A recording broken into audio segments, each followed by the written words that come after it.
안녕하세요. 법률정보쇼 최광석 변호사입니다. 오늘은 이 부동산 중개업자가 거래 대금의 일부를 취한 그런 경우의 법률 관계라는 이야기를 좀 해보겠습니다. 이 부동산 중개업자가 자기가 이게 중개한 부동산 권리 처분한 금액을 이 법정 수수료를 넘어선 금액을 이 중간에서 취해버리는 이런 경우가 적지 않습니다. 중개업자가 이 거래를 주도하기 때문인데요. 그 때문에 이것을 둘러싼 이 갈등도 상당히 좀 많은 편입니다. 예를 들어서 토지를 매매한 대금 3억 원 중에서 2억 5천만 그 매도인에게 건네고 나머지 5천만 원을 중개업자가 이렇게 취해버리는 이런 경우라고 할 수 있습니다. 이 문제는 이 중개업자가 차익을 이렇게 취함에 있어서 매도자 동의를 얻었는지 그 여부에 따라서 좀 나누어 생각할 필요가 있습니다. 먼저 이 매도인 동의 없이 임의로 그것을 돈을 취한 이런 경우를 말씀을 드리겠습니다. 이 경우는 그 매도인에 대한 횡령죄 내지 업무상 횡령죄가 성립할 수가 있습니다. 따라서 매도인에 대해서 횡령 금액 상당의 어떤 민사상 손해배상 책임 이런 부분도 부담하게 되는 거죠. 그 돈은 매도인 것인데 임의로 가져갔기 때문에 그런 형사 책임까지 지게 된다는 겁니다. 자, 그렇다면 이 매도인이 아니라 매수인에 대한 관계에서는 어떤 책임을 부담할 수 있을까요? 이 문제는 다소 복잡할 수가 있는데요.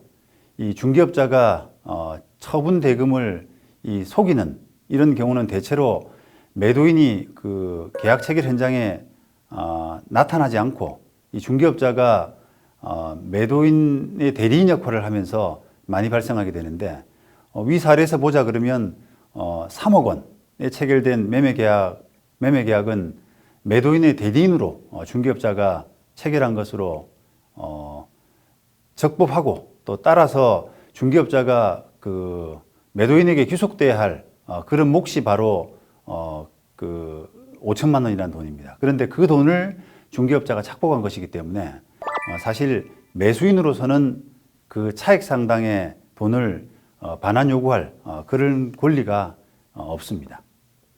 그게 원칙인데요. 하지만 예외적으로 매도인이 매도 의뢰한 가격보다도 훨씬 높은 금액으로 이렇게 계약이 체결된 그런 경우라면 일정한 경우에 매수인에 대한 불법 행위가 성립할 수가 있습니다. 그 경우에는 중개업자에 대해서 매수인도 일정 금액의 어떤 손해배상 청구가 가능할 수가 있습니다. 대법원 91년 이 판례는 이 부동산 중개업법 15조 1호가 중개업자 등에게 당해 중개대상물의 거래상 중요 사항에 관해서 거짓된 언행, 기타의 방법으로 중개 의뢰인의 판단을 그르치게 하는 행위를 못하도록 이렇게 금지하고 있다. 그리고 같은 법 38조에 따르면 이를 위반한 사람을 형사처벌하도록 규정하고 있다. 이런 점에 비추어 본다면 김모 씨 그리고 피고 중개업자가 되는데요. 피고가 위와 같이 서로 짜고 매도 의뢰된 가격에 대해서 훨씬 높은 금액으로 원고에게 이 부동산을 팔고 그 차익을 이렇게 취득한 그 행위는 바로 민사상 불법 행위로 구성한다라는 그런 판단을 하고 있습니다. 이제 두 번째는 이 매도인의 동의를 얻어서 중개업자가 일부 돈을 그런 취한 경우라고 할 수 있습니다. 예를 들어서 위 사례에서 매도인에게 2억 5천만 원만 주고 그 이상의 금전으로 팔리게 되면 나머지 금액은 모두 중개업자가 가지기로 한다라고 이렇게 사전에 양해한 경우가 대표적이라고 할 수 있습니다. 자, 위와 같이 이 처분을 의뢰한 그 이상의 금액을 중개보수로 받는 이런 합의를 우리가 실무상으로는 순가 중개 계약이라고 하는 그런 용어를 쓰고 있습니다. 이 경우에는 매도인에 대한 그 횡령죄 이런 부분이 성립하지가 않습니다. 왜냐하면 동의를 받았기 때문이죠. 그렇지만 그런 합의에도 불구하고 여전히 법정 중개보수 이상의 금액을 보수로 취할 수는 없게 되겠죠. 왜냐하면 법정 중개수수료 초과 금액에 대해서는 매도인에게 반환하는 의무가 있기 때문입니다. 대법원 2007년 이 판결도 그런 취지인데요.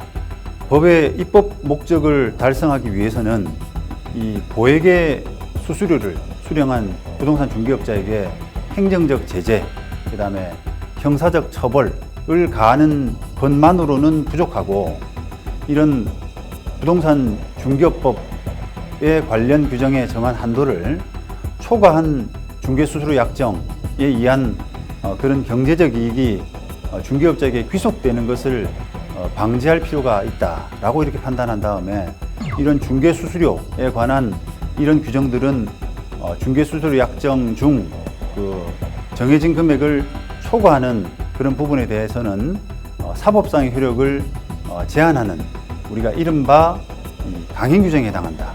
따라서 그런 중개업법에 정한 금액을 초과하는 중개수수료 약속 자체는 그 한도를 초과하는 범위 내에서는 무효다, 이렇게 판단을 하고 있습니다.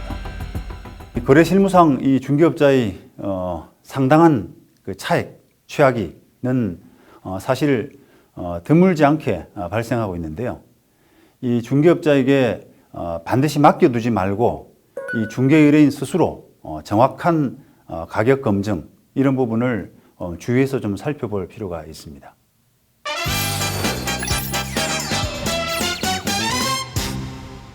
이번 주제인 부동산 중개업자가 거래 대금의 일부를 취한 경우의 법률 관계, 이 부분의 키포인트는 부동산 중개업자의 과도한 보수 요구는 실무상 드물지 않은데, 이 중개보수 명목으로 매매 대금에서 임의로 일정 금액을 취해버리는 이런 경우는 형사상 횡령죄로 처벌될 수가 있습니다. 또 심지어 합의된 금액을 취했다고 하더라도 법정 보수 한도를 초과할 경우에는 공인중개사법 위반으로 처벌되는 것은 물론이고, 이 초과된 부분에 대해서는 민사상으로도 반환될 수가 있습니다. 지금까지 법률정보쇼 최광석 변호사였습니다. 감사합니다.